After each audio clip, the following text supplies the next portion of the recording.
The sailor, who was leaning against the starboard rail, seemed to be waiting for someone. In his left hand, he held a bundle wrapped in a piece of white paper that showed grease spots in several places. With the other hand, he puffed on his pipe. A thin young man came out from behind some freight cars, stopped a moment, looked towards the sea, and then continued walking along the edge of the dock with his hands in his pockets, unconcerned or lost in thought. When he drew opposite the ship, the sailor shouted to him in English, "I say, look here!" The young man raised his head and, without stopping, answered in the same language. "Hello? What? Are you hungry?" There was a short silence, during which the youth seemed to be thinking. He even took one step shorter than the others, as if he were going to stop.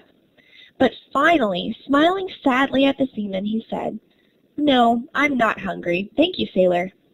"Very well."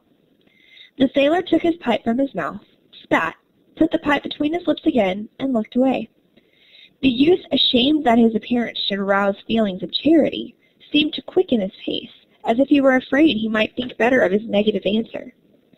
A moment later, an impressive tramp with blue eyes and a big blonde beard, who was dressed outlandishly in ragged clothes and huge, broken shoes, walked in front of the sailor.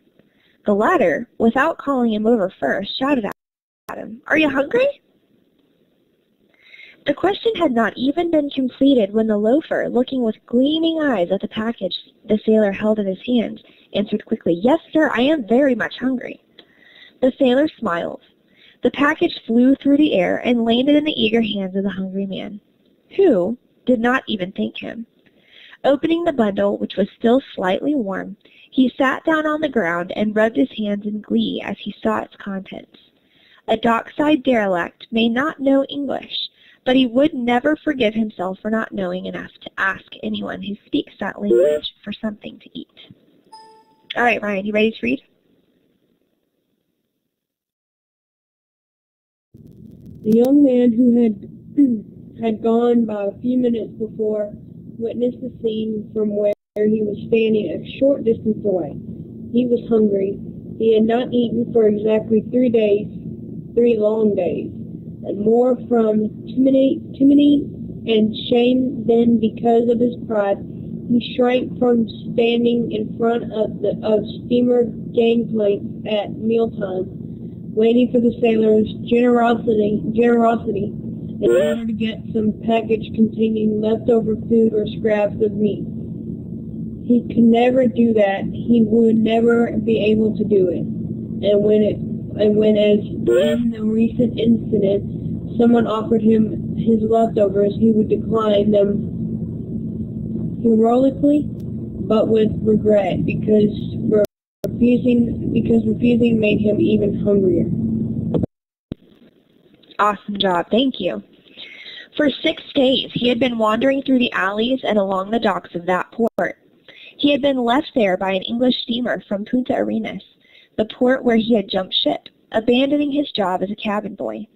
He had spent a month in Punta Arenas, helping an Austrian crab fisherman in his work. On the first northbound ship he had stowed away. They found him the first day out and sent him below to work as a stoker in the boiler room. At the first large port the steamer touched, they set him ashore, and there he stayed like a package without a name and address, not knowing anyone, without a penny in his pocket, and without knowing how to work at any trade. While the steamer was still in port, he could eat, but afterwards, the huge city rising beyond the alleyways, lined with bars and cheap lodging houses, did not attract him. It seemed like slave quarters, without light or air, and without the open grandeur of the sea. Behind those high, straight walls, people lived and died, stunned by the sordid struggle. He was possessed by the terrible obsession of the sea, which twists the calmest, most orderly lives as a mighty arm bends a slender rod. Although quite young, he had already made several voyages along the coast of South America, in different ships, working at various jobs and tasks, all of which had practically no application on land. All right, Zoya, take it away.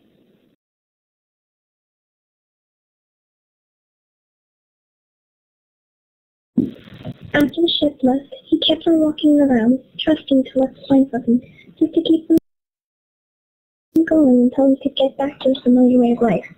But he found nothing. There was little activity at the port, and few ships were there, or where there was work being signed on. The place was full of professional vagabonds wandering around, unemployed sailors like himself who had jumped ships or were fugitives from the law, workers resigned to idleness, who kept alive somehow or other by begging and stealing, counting the days like the beads of some grimy rosary, waiting for something extraordinary to happen, or not waiting for anything.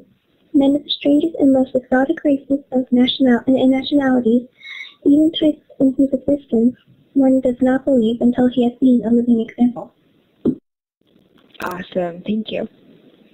The next day, convinced that he could not last much longer, he decided to try any means to get food. While walking along, he came upon a ship that had come in the night before and was loading wheat.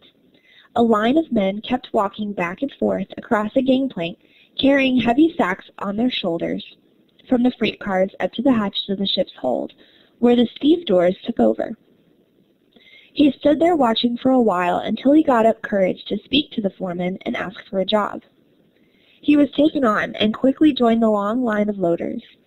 During the early part of the day, he worked well, but later he began to feel weak. As he walked along with the load on his shoulders, he felt dizzy and would sway on the gangplank when he looked down between the side of the ship and the wall of the dock into the frightening chasm where the water, flecked with oil and covered with debris, gurgled softly. At lunchtime, there was a short rest, and while some of the men went to eat in the cheap taverns nearby and others ate what they had brought, he stretched out on the ground, pretending not to be hungry. He finished the day's work completely exhausted, covered with sweat, and down to his last ounce of strength. While the longshore men were drifting away, he sat down on some large sacks, waiting for the foreman. When the last worker had left, he went up to him, embarrassed and hesitant, though he did not tell him what the trouble was. He asked if they could pay him right away, or if he could possibly have an advance on what he had earned. The foreman answered that it was customary to pay when the job was over, and that it was still necessary to work the following day in order to finish loading the ship. Another whole day? Moreover, they weren't advancing a cent. But, the foreman told him, if you need it, I could lend you about 40 cents. That's all I have. The young man thanked him for the offer with a sorrowful smile and went away. Suddenly, he was seized by a sharp sense of desperation. He was hungry, hungry, hungry. He was so hungry that it doubled him up, just as a blow with a thick, heavy whip might have done. He saw everything through a blue haze and staggered like a drunken man when he walked. Nevertheless, he would not have been able to moan or cry out, for his suffering was neither acute nor oppressive. It wasn't a pain, but a dull ache, an exhausted feeling. It seemed to him that he was being crushed by a great weight. All right, Ray, it's all yours. Suddenly he felt a kind of burning sensation in the pit of his stomach, and he stopped walking. He kept bending down, slowly doubling up like an iron bar being bent by force. He thought he was going to fall. At that moment, as if a window had been opened before him.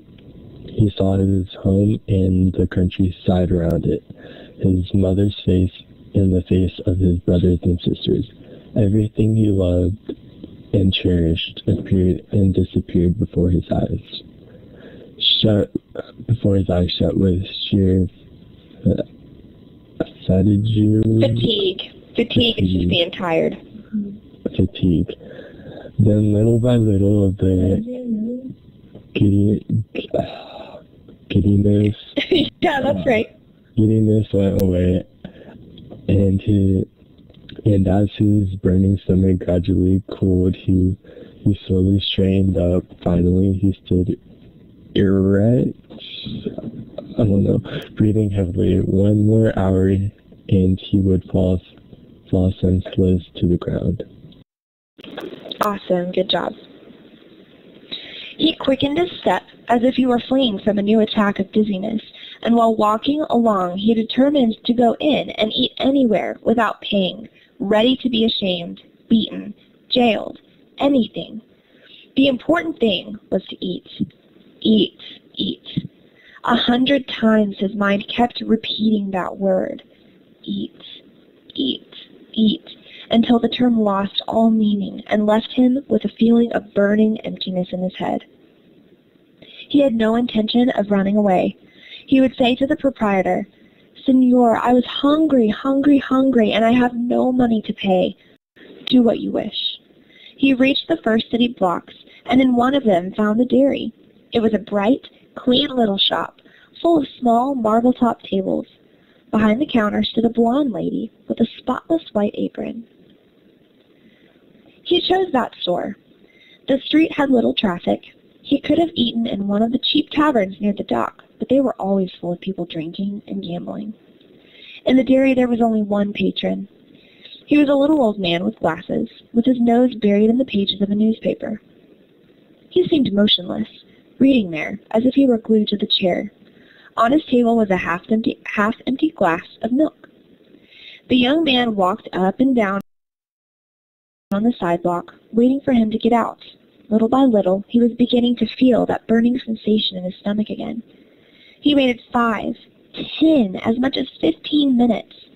Tired, he stood to one side of the door. From there he looked harshly at the old man. What the devil could he be reading so intently? He finally came to imagine that the man was an acquaintance who knew his intentions and had set out to frustrate them. He felt like going in and saying something rude to make him leave, an insult, or a sentence that would make him understand that a person had no right to sit there reading for such a small purchase. Finally, the patron finished his reading, or at least interrupted it. In one swallow, he drank down the rest of his milk in the glass, got up slowly, paid his bill, walked over to the door, and went out. He was a little man, bent with age, who looked like a carpenter or a painter. As soon as he was in the street, he adjusted his glasses, stuck his nose in the newspaper again, and walked off slowly, stopping every 10 steps to read more carefully. The young man waited until he was out of sight, and then went in. For a moment he stood at the door, trying to decide where to sit down. Finally, he picked out a table and went toward it. Halfway there, he decided against it and stepped back, bumped into a chair, and then sat down at a corner table. The lady came over, wiped the table top with a cloth, and with a gentle voice, in which there was a trace of Castilian accent, asked him, "What will you have?" Without looking at her, he answered, "A glass of milk." "Large?" "Yes, large." "Just milk?" "Is there any sponge cake?" "No, just vanilla wafers." "All right, vanilla wafers." "Okay, Sarah, it's all yours." When the lady turned away, he rubbed his hands on his knees in cheerful anticipation, like someone who feels cold and is about to have a hot drink. The lady returned and placed from him a big glass of milk and a plate full of vanilla cookies. Then she went back to her place behind the counter. His first impulse was to drink down the milk in one gulp and then eat the cookies. But immediately he thought better of it. He sensed the woman's eyes were fixed upon him, watching him curiously. He did not dare to look at her. It seemed to him that if he did so, she would become aware of his frame of mind and his shameful intentions, and he would have to get up and leave without tasting what he had ordered. Awesome. Thanks, Sarah. Slowly, he picked up a vanilla wafer, dipped it in the milk, and took a bite.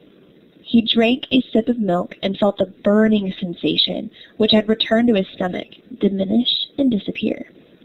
But at once, the reality of his desperate situation rose before him, and something hot and clutching rose from his heart to his throat. He realized that he was going to sob loudly. And although he knew the lady was looking at him, he could not choke back or undo that fiery knot which was growing tighter and tighter. He fought it off, and as he did, he went on eating rapidly, fearfully, afraid that weeping might keep him from eating.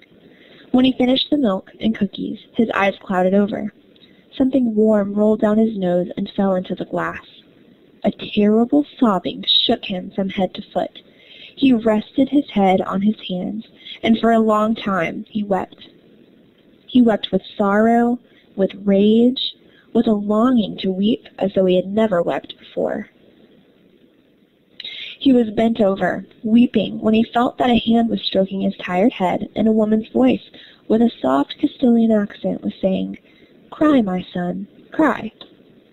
A new wave of weeping flooded his eyes with tears, and he cried as forcefully as if he had at first, but now not with bitterness, but with joy, as he felt a great coolness flood through him, putting out that hot something that had clutched his throat. While he wept, it seemed to him that his life and his feelings were being cleansed like a glass beneath a stream of water, and were regaining the brightness and firm texture of other days. When the spell of weeping passed, and he was calm again, he wiped his eyes and face with his handkerchief. He raised his head and looked at the lady, but she was no longer looking at him. She was looking out into the street at some faraway point with her face, and her face was sad. In front of him on the table was a fresh glass of milk and another plate heaped high with wafers. He ate slowly, without thinking about anything, as if nothing had happened, as if he were in his own house, and his mother were the lady behind the counter. When he finished, it had already grown dark, and the store was lightened by an electric bulb. He sat there a while, thinking about what he would say to the woman when he went out, but nothing appropriate occurred to him. Finally, he rose and said simply, "Thank you very much, Senora. Goodbye." "Goodbye, my son," she said. He went out. The wind from the sea cooled his face, still warm from weeping. He walked aimlessly for a while, and then went down a street that led to the docks. It was a lovely evening, and huge stars were beginning to shine in the summer sky. Okay, Ryan, you can read this one if you like. He thought of the blonde lady who had treated him so generously, forming plans to repay her and make it up to her in some worthy way when he had money. But these thoughts of gratitude vanished with the warmth of his face until not one was left, and the recent events faded away and became lost in the recess of his past life.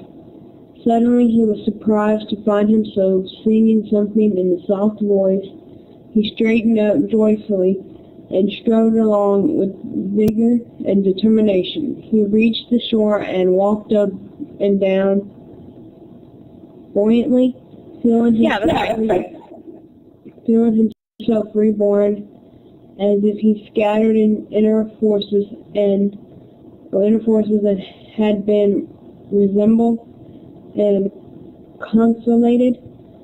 Then the fatigue from his work began to rise in his legs with a slow, tingling sensation, and he sat down on a pile of sacks.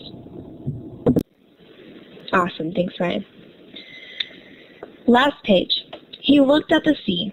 The lights from the dock and from the ship shone over the water in a red-gold band, shimmering softly. He stretched out on his back, looking up at the sky for a long while. He did not feel like thinking, or singing, or speaking. He felt alive, and that was all. And he dropped off to sleep with his face turned toward the sea. All right, so that was our story.